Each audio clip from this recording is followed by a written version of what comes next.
Hi everybody, it's Robert Holden here, and thank you very much indeed for joining me for our very first Facebook Live, an opportunity to really enjoy, celebrate, give thanks for the teachings of Louise Hay. This is a 10-day Facebook Live event.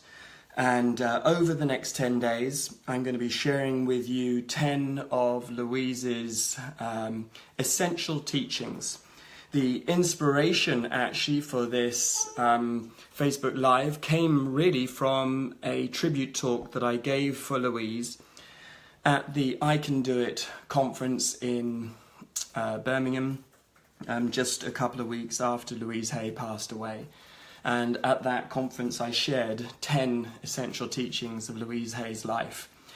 So this first teaching that we're going to look at today is called Looking in the Mirror. Louise Hay was a spiritual pragmatist. And here's a quote from Louise in Heal Your Life. She said, "I love how-tos. All the theory in the world is useless unless we know how to apply it and make a change.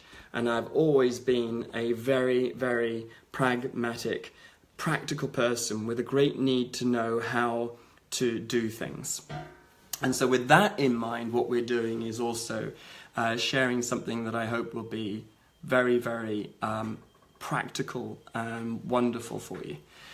So the first idea is called Looking in the Mirror, and which is a wonderful exercise. And Louise, well, if you spent any time with Louise, you ended up doing mirror work. When Louise and I wrote a book called Life Loves You, we wrote this in front of a wall-length mirror in her living room. We did all of the exercises in front of the wall-length mirror. We also did a lot of the other exercises or conversations sitting around her big round dining table, which is a dining table which is full of swirling galaxies, stars and planets. She painted it herself to resemble stars and galaxies and planets. Really beautiful. These were two great settings for a conversation on Life Loves You, which was looking at the heart of who we are and also our basic relatedness with life.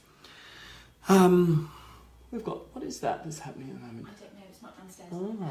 Since we've just come on air, there are alarms going off outside, which is just too funny for words, because the last time I did a Facebook Live on Louise Hay, we basically, all the lights in my office went strange, so now we have alarms going off very strangely. All right, so just to say, we're looking at the mirror principle and our relationship to the mirror today. Louise, in her last appearance on Oprah, was asked many questions by Oprah about abundance, relationships, happiness, healing. Over and over again, Louise took us back to the mirror, and she encouraged us to have a relationship with the mirror. The mirror principle, very simply put, is that your relationship with yourself is reflected in your relationship with everyone, everywhere, and with everything. And this is why we cultivate a relationship with the mirror. There are 5 stages to the relationship with the mirror, which I'd like to go through with you now. In the first stage, this stage is really from day 1 of our life to around about 18 months. And in this first stage, really we pay very little attention to the mirror. In fact, child psychologists note that children have almost no relationship really to the mirror. This was brought home to me once when I was having some time together with my son Christopher. I think he was about 6 months old at the time, and we were home together. We were watching the soccer, we were watching football, we were watching West Ham United play. We're both fans of West Ham United. And it was half time, and I was holding him, and we were walking around the room together, and we came across a big mirror, and I showed Christopher to himself in the mirror, and I said, Christopher, here you are. This is you. Why don't you say hello to yourself?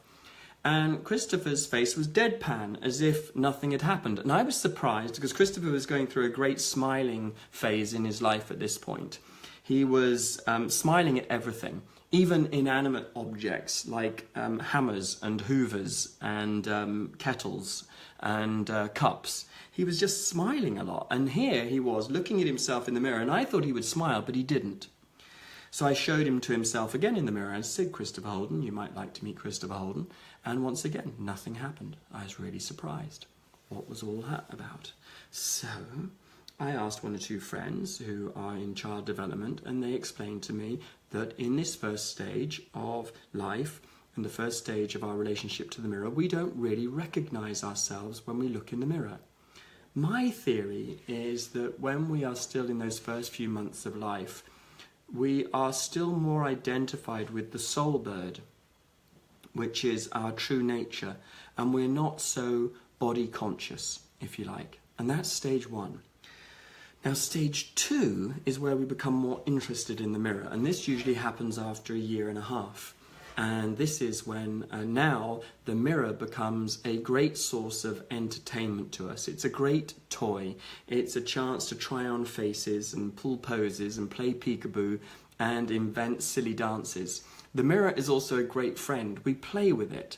And not just the mirror, by the way. We also, when we see our reflection in a spoon, a kettle, a tap, a puddle, a saucepan, we are interested and we're excited and we love the mirror. And this is stage 2. And this goes on for a while until stage 3. Stage 3 is where we become self-conscious, or if you like, self-critical. Now, Louise said over and over again in her lifetime that babies don't criticize themselves. And that's true, isn't it? Babies don't criticize themselves. Babies never look at themselves and say, I'm too podgy, or my legs look big in this, or, you know, my face is wrong. It's like babies don't do that. But for some reason, by stage 3, which seems to happen around years 5, 6, 7, or 8, if you like, we have learned to judge ourselves. And now the mirror is no longer what it used to be. Now it's what one author called the deforming mirror. Why is it deforming? Because actually we've now learned to judge ourselves. And because we're judging ourselves, we're no longer seeing who we really are. Stage 4 in our relationship to the mirror is where we leave the mirror alone. But why? Because we wince, we cringe, and actually we speed up when we go past mirrors. Stage 5, we have to come back to the mirror. Why? Because we can't live a happy life and be afraid of mirrors. We have to understand that the mirror isn't doing anything to us. I remember when I would be getting my coaching from Louise around my mirror work, Louise would always say to me that fundamentally, the mirror isn't judging us. So if we're uncomfortable looking in a mirror, it's not because of what the mirror is doing to us. We're uncomfortable because we are judging ourselves. Louise encouraged us to spend time in the mirror so as we could see how we're judging ourselves. And she really made the point that if we judge ourselves, we will have an experience of the world where we feel judged. And the goal is to make peace with the mirror. Why? So that we can stop judging ourselves less. And if we're judging ourselves less, we will have a more loving and a more real relationship with the world as well. The whole reason that we come back to the mirror is to be able to see what the Christian mystics called our secret beauty. It's what St. Francis of Assisi called our eternal loveliness, and it's also what the Buddhists, by the way, called our original face. We come back to the mirror to see who we really are when we're not judging ourselves. We come back to the mirror so that we can see the astonishing light of our true being. And most of all, we come back to the mirror so that we can experience the miracle of self-love. That's why we really come back to the mirror. Louise said over and over again in so many ways that essentially her main work was helping people love themselves, and there was no more powerful way to do that than through mirror work. She said in her book called Love, the Heal Yourself workbook, she said, when people come to me with a problem, I don't care what it is, poor health, lack of money, unfulfilling relationships, or stifled creativity, there is only one thing that I ever work on, and that is loving the self.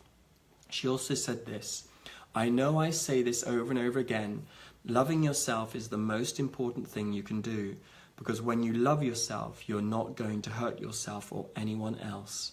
It's the prescription for world peace. Wow, how about that? Self-love is the prescription for world peace. So in this book, Life Loves You, the very first chapter is all about your relationship to the mirror. And right at the end of the first chapter, I included a prayer that I'd written previously, actually, but never published anywhere. And it's called Love's Prayer. And this is Love's Prayer. Beloved one, you cannot judge yourself and know who you are. The truth about you cannot be judged. Put aside your judgments then for one sweet, holy moment, and let me show you something wonderful. See what it's like to be you when you stop judging yourself. What you judge is just an image. After the last judgment, you will know yourself again. Love will appear in your own mirror to greet you as your friend, for you are lovable and you are made of love. The self you judge is not the real self. The self you love is the real you. We have to understand that when we look in the mirror and we're uncomfortable, it's because we're seeing ourselves, but because we're seeing our judgments about ourselves. And we also have to understand that when we're judging, we're not even seeing. You know, we judge thinking that what we're judging is what we're able to see. We've even taught ourselves to believe that if we become good judges, we see things as they really are. But the honest truth is we don't. When we judge something, we project our judgments onto what it is we are judging. And so therefore, we don't see the thing itself, we see our judgments about it. And that includes us. When we look in the mirror, we see ourselves, or we see our judgment about ourselves. So when it comes to mirror work, one of the great things to be able to do every day is to be able to address the mirror, and then is to be able to ask yourself a question like this. What good thing could happen if I judged myself less? Just that. What good thing could happen if I judged myself less? And that's the exercise for today. I'd like you to take a pen and paper, and in a journal, I'd like you to complete this sentence. One good thing that could happen if I judged myself less is. One good thing that could happen if I judged myself less is. And maybe what we can do even right now is in the comments here is please just fill in that sentence for us and share some ideas with each other. One good thing that could happen if I judged myself less is what? So thinking for myself, one good thing that could happen if I judged myself less is I'd write more poetry. One good thing that could happen if I judged myself less is I would feel more loved by everybody else. One good thing that could happen if I judged myself less is I'd show up in the world, I think, in a more relaxed and comfortable way. One good thing that could happen if I judged myself less is I would do things more for the joy of it and for the fun of it. How about you? One good thing that could happen if you judged yourself less is what? And that's what I encourage you to really think about, okay? Really thinking about what it is that you most enjoy about in your life. What it is that you would most like to commit to. The things you would do if you were judging yourself less. Yeah? And the honest truth is, Your soul has never judged you, and life has never judged you, and the mirror has never judged you, and the divine has never judged you. All of these judgments are just happening within ourselves. And we do it, why? Possibly because we think it's going to help us somehow. But the honest truth is, and this is what Louise wanted for us more than anything, was to have an experience of who we are when we're not criticizing ourselves. Just like we did in the beginning. One of the reasons why babies are so adorable is because they're not criticizing themselves. One of the things that makes us so adorable is when we're willing to love ourselves. Usually we say to ourselves, well, I will love myself, and I'll love myself more when, if, and after. When I've lost 10 pounds, after I'm more successful, if I find someone to love me. But what we have to do is we have to be bold and brave and say, I'm going to love myself now. And one way we can love ourselves now is to be willing to judge ourselves less. And that's why this exercise is so powerful today. And the exercise, once again, just so you've really got it, is one good thing that could happen if I judge myself less is, and then you make a note of what it is. And then be willing, just be willing to judge yourself less. And how do you do that in real terms? Well, the thing is, you will notice that judging is a habit. So the chances are that you will still notice that the judgments arise. But here's the thing. As the judgments arise, I encourage you not to be the judge. In other words, notice the judgments, but notice also that they're just ideas. They're not real, they're not true, they're just ideas.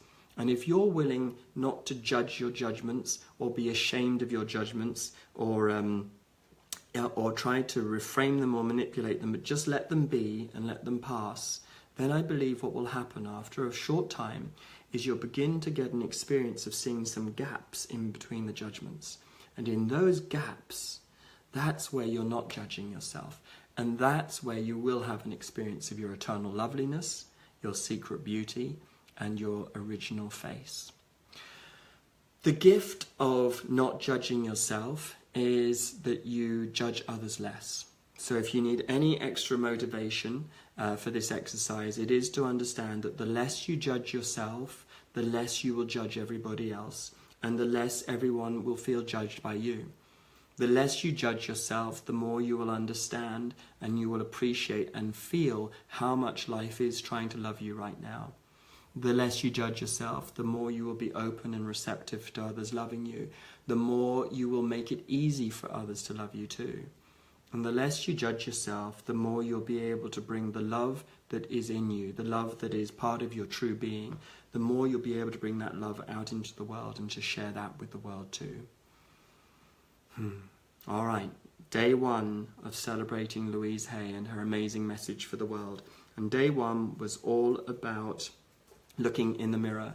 Tomorrow, day 2, we'll go to another one of Louise's fundamental teachings for us. And I'll be sharing that with you again on Facebook Live. Tomorrow I will be at, let's think, I think it's going to be 7:30 a.m. Pacific Standard Time. That will be 10:30 Eastern Time, and also 2:30 p.m. UK time. Thank you for being with me. God bless. I love you very much.